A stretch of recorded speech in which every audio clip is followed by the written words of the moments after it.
को राधे राधे।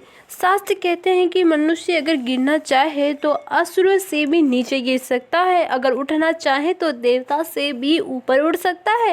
मनुष्य ही सृष्टि का एकमात्र ऐसा प्राणी है जो परमात्मा तक की दूरी तय कर सकता है। इस संसार में श्रीमद् भागवत गीता के पवित्र ज्ञान से न जाने कितने ही लोग, कितने ही महापुरुष ने अपना जीवन बदल लिया है। अगर आप ये सोचते हैं कि भागवत गीता में सिर्फ ये लिखा है कि भगवान की पूजा कैसे करते हैं, तो आप बिल्कुल गलत हैं, क्योंकि भागवत गीता सिर्फ एक किताब या धार्मिक ग्रंथ मात्र नहीं है, बल्कि इसमें वो पवित्र ज्ञान है, वो नॉलेज है जो इस पृथ्वी पर जितने भी लोग जन्म लेकर आते हैं उनको ये सिखाता है कि इस जीवन का असली मतलब क्या है या जीवन का असली मकसद क्या है, वास्तव में जीवन कैसे जिया जाता है, मनुष्य कैसे जीवन के हर क्षेत्र में सफल होकर खुशी और आनंद को प्राप्त कर सकता है। साथियों, मैं पूरा प्रयास करूंगी कि मैं बहुत ही आसान और सरल शब्द में आप तक इस पवित्र ज्ञान को पहुंचा सकूं, और इसके साथ ही मैं आपको बता दूं कि कैसे आप विभिन्न अध्ययनों से मिलने वाली सीख को अपने जीवन में वर्तमान समय के अनुसार उतार सकते हैं, अप्लाई कर सकते हैं। भगवत गीता के ज्ञान ने एक दुखी और मन से हारे हुए धनुष नीचे गिराने वाले अर्जुन को महाभारत के महान योद्धा का सर्वश्रेष्ठ योद्धा और विजेता बना दिया। अगर आप भी अपने जीवन में किसी मकसद को लेकर आगे बढ़ रहे हैं तो मेरा यकीन मानिए कि आप भी अपनी ज़िंदगी की समस्याओं के जंग के मैदान के अर्जुन हो। इसीलिए आप अपने जीवन की हर समस्या के समाधान के लिए इस पवित्र गीता ज्ञान को न जाने आपके लिए बहुत ही आवश्यक है। आप चाहे कोई बिजनेसमैन हो या कोई एक्टर हो या गृहिणी हो या स्टूडेंट हो या फिर किसी भी आयु वर्ग के क्यों ना हो, इस पवित्र ज्ञान में सभी की समस्या का समाधान है और सभी के प्रश्न के हल मौजूद है। तो ऐसा क्या है आखिर भागवत गीता में और इसका मतलब क्या है? श्रीमद् भागवत गीता के बारे में कहा शास्त्र जिसका गायन भगवान के श्री मुख से हुआ है वो श्रीमद् भगवत गीता है। जब महाभारत के रण के माध्यम से धनुधर अर्जुन युद्ध के लिए घबरा गए तो भगवान श्री कृष्ण ने अपनी श्री मुख से जिस शास्त्र का गायन किया, जिस गीत का गायन किया, वो श्रीमद् भागवत गीता है। इस सृष्टि में पूजनीय एकमात्र देव है वो भगवान श्री कृष्ण है, एकमात्र मंत्र है वो उनका नाम है, एकमात्र कर्म है वह प्रभु की आराधना है। श्रीमद् भागवत गीता का जितना भी अध्ययन किया जाए, जितना भी समझा जाए उतना ही कम है। इसे जितने बार भी पढ़ा या सुना जाता है उतने ही बार हमें कुछ न कुछ नया जानने को, नया सीखने को मिलता है। इसीलिए आपको शांति से बैठकर आंख बंद करके इस वीडियो की पूरी बात को जब तक समझ ना आ जाए तब तक बार बार सुनकर अपना मस्तिष्क में बैठा लीजिए। आज हम श्रीमद् भागवत गीता के प्रथम अध्याय का अध्ययन करेंगे, जिससे आपको यह सीखने को मिलेगा कि कौन सी ऐसी पहली चीज़ है जो आपको जीवन में आगे बढ़ने से रोकती है। भले ही आप में बहुत नॉलेज हो, आप में बहुत काबिलियत हो, लेकिन उस चीज़ की वजह से सही डिसीजन नहीं ले पाते और अपने काम में सफल नहीं हो पाते। तो आइए शुरू करते हैं श्रीमद् भागवत गीता का प्रथम अध्याय।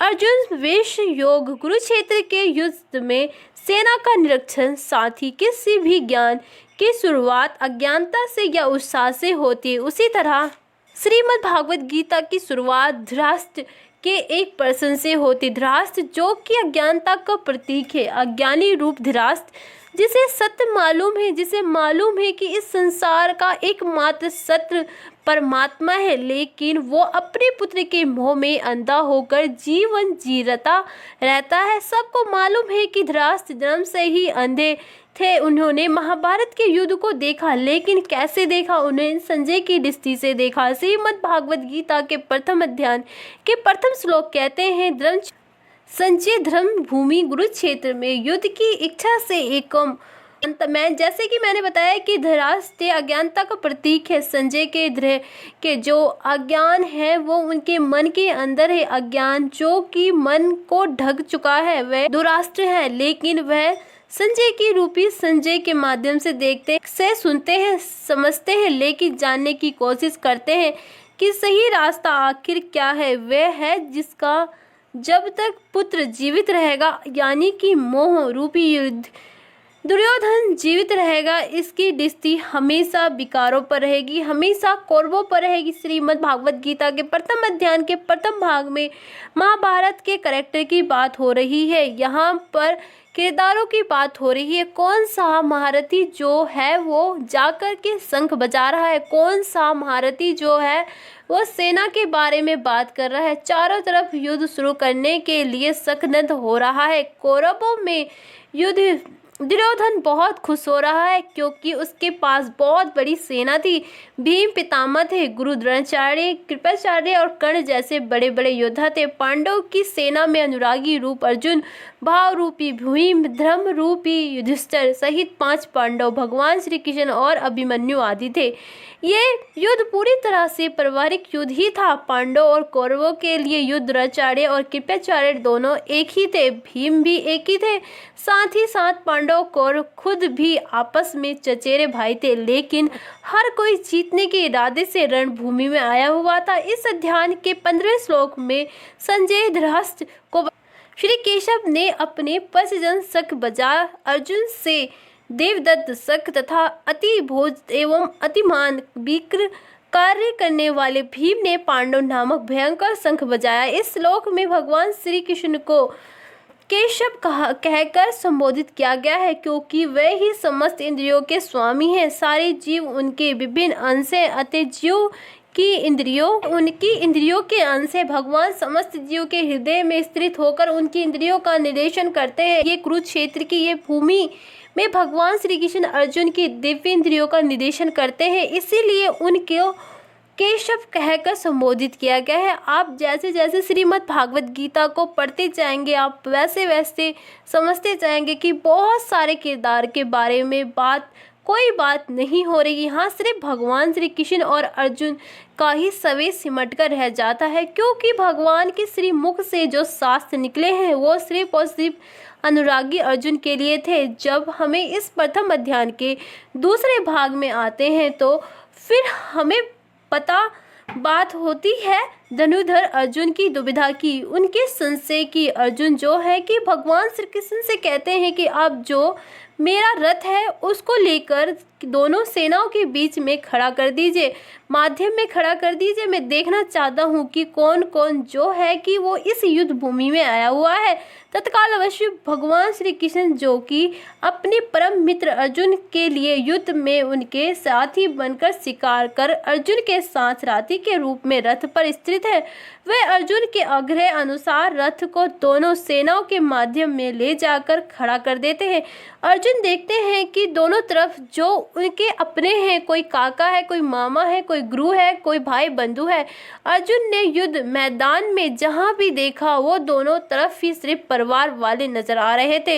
ये देखकर अर्जुन बहुत दुखी और व्याकुल हो जाते हैं। उनके हाथ से उनका धनुष गांडिया गिर जाता है, त्वचा जलने लगती है, बुखार आ जाता है। समझ में नहीं आता कि ये कैसा युद्ध है जिसमें दोनों तरफ अपने ही लोग खड़े हुए हैं। अर्जुन को भी भ्रम हो जाता है। वह भगवान श्री कृष्ण से कहते हैं कि मैं खड़ा नहीं हो पा रहा हूँ, मैं समर्थ नहीं हूँ, आगे देख नहीं पा रहा हूँ। मुझे तो युद्ध का लक्षण भी उल्टा ही दिखाई दे रहा है, विपरीत ही दिख रहा है। मैं अपने ही कुल को मार करके कल्याण को नहीं पाना चाहता, और कुल को मारने से कब कल्याण मिलता है। धनुर्धर अर्जुन भगवान श्री कृष्ण को अपने से कम समझते हैं, क्योंकि अर्जुन ने जब तक भगवान श्री कृष्ण को सिर्फ अपना मित्र माना, सखा माना, इससे ज़्यादा कुछ भी नहीं माना।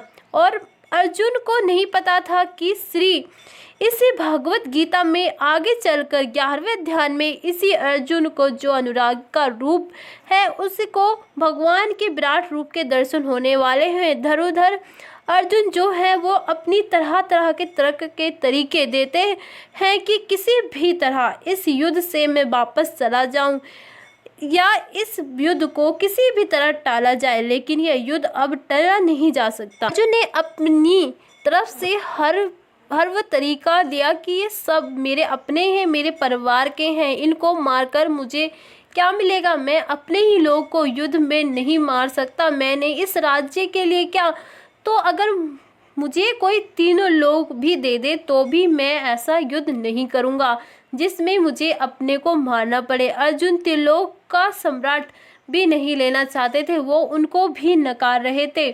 तो भगवान श्री कृष्ण ने ऐसा क्या देने वाले हैं कि अर्जुन तैयार हो जाएंगे, मान जाएंगे इस युद्ध भूमि में उतरने के लिए। सब कुछ जानेंगे श्रीमद् भागवत गीता के आने वाले अध्याय के प्रथम अध्याय के अंत में। अर्जुन जो है वो हताश और निराश होकर रथ के पीछे जाकर के बैठ जाते हैं। अर्जुन को इस पूरी सेना का निरीक्षण में अपनी फैमिली दिखाई देती है, परिवार दिखाई देता है जिसको मारना है। जहाँ तक संबंध होते हैं वहाँ तक आपकी दुनिया, आप अपनी दुनिया मानते हैं। अर्जुन को मालूम नहीं था कि जो उनके मित्र थे श्री कृष्ण वह स्वयं भगवान है, और अर्जुन को जब ये मालूम चलने लगता है तो वो गिड़गिड़ा के क्षमा मांगने लगते हैं। और अर्जुन बहुत सारे संशय या डाउट के बीच उलझ चुके थे, युद्ध नहीं करना चाहते थे, लेकिन भगवान श्री कृष्ण ने उनकी हर समस्या का समाधान किया और हर शंका का डाउट क्लियर किया। और गीता के इस फर्स्ट चैप्टर से हमें यह सीखने को मिलता है कि वास्तविकता हमारी सोच से अलग होती है। हमें नहीं पता होता कि जब कोई काम करने का इरादा लेकर जा रहे होते हैं तो वो वहाँ पर क्या हो सकता है। जब हमें किसी बुरी चीज़ का सामना करते हैं तो हमें संशय यानी कि आफा खो बैठते हैं और घबरा जाते हैं। घबरा जाने के बाद हमें हमारी ही असली रूप भूल जाते हैं। इस तरह हमारे शरीर, हमारा मन भी अच्छाई और बुराई का युद्ध निरंतर चलता रहता है, जिस कारण हमारे मन में भी अर्जुन की तरह की भांति तरह तरह के डाउट पैदा होने लगते हैं। इस संशय से निकलने के लिए श्रीमद् भागवत गीता के ज्ञान के माध्यम से भगवान श्री कृष्ण की शरण में जाने का मौका मिलता है। तो आप जो पाप है उसे पीछे छोड़ने लगते हैं, पुण्य के साथ आगे बढ़ने लगते हैं और अपने ही क्षेत्र को, अपने ही शरीर, अपना ही मन और अपने ही धर्म क्षेत्र बना लेते हैं। लेकिन अगर आप विकारों के साथ, बुराइयों के साथ चलते हैं, काम क्रोध के साथ चलते हैं, तो आप अपने ही शरीर, अपने ही मन को कुरुक्षेत्र बना लेते हैं। भले ही अर्जुन युद्ध कला में माहिर थे, मास्टर थे, और भले ही वो युद्ध करने के लिए मैदान में आए थे, धनुष उठाकर चले आए थे, लेकिन युद्ध सिर्फ हथियारों के चलने जाने से नहीं होता, उसके लिए इरादे भी होने चाहिए, इस इमोशनल स्पिरिटी भी होनी चाहिए। तो मैदान में आकर अर्जुन को भी अपनी ड्यूटी या कर्तव्य से ज़्यादा फैमिली या गुरु मोह से लगाव हो गया। फिर वह दो युद्ध करने का डिसीजन नहीं ले पा रहे थे। इससे ये भी सीखने को मिलता है कि जीवन में हमें हमारे कर्म करने से सबसे पहले रोकने वाला कोई होता है, वो हमारे मोह, लगाव या अटैचमेंट। जैसे आप सुबह जल्दी उठ सकते हैं, लेकिन आपको नींद और आलस से मोह होता है। आप अपने लक्ष्य को हासिल करने के लिए कठोर मेहनत कर सकते हैं, लेकिन आपको आराम से अटैचमेंट होता है। अर्जुन एक क्षत्रिय थे और युद्ध करना ही उनका काम था, और वह युद्ध करने से बहुत अच्छी तरह से ट्रेंड भी थे, लेकिन वो मोह में आकर, अटैचमेंट में आकर अपना कर्म भूल गए। इसलिए अगर लाइफ में आपको चुनौतियों से लड़ना होता है, आपको अपने अटैचमेंट को सैक्रिफाइस करना आना चाहिए। तो दोस्तों आप इस तरह से भी समझ सकते हैं कि मान लो आप किसी से बहुत प्रेम करते हो, लेकिन वह मनुष्य आपके प्रेम की कदर नहीं करता। ऐसे में आपको आपका प्रेम पाने का मोह नहीं होना चाहिए, क्योंकि अटैचमेंट किसी भी तरह का हो, जब तक वह आप अपनी लाइफ से अर्जुन नहीं बन पाएंगे। साथियों, उम्मीद है कि आपको श्रीमद् भागवत गीता के प्रथम अध्याय का ये सरल वाक्य जरूर पसंद आई होगी और आपको इससे बहुत कुछ सीखने को मिला होगा। इस वीडियो में आपने क्या सीखा, जरूर कमेंट करके हमें बताइए।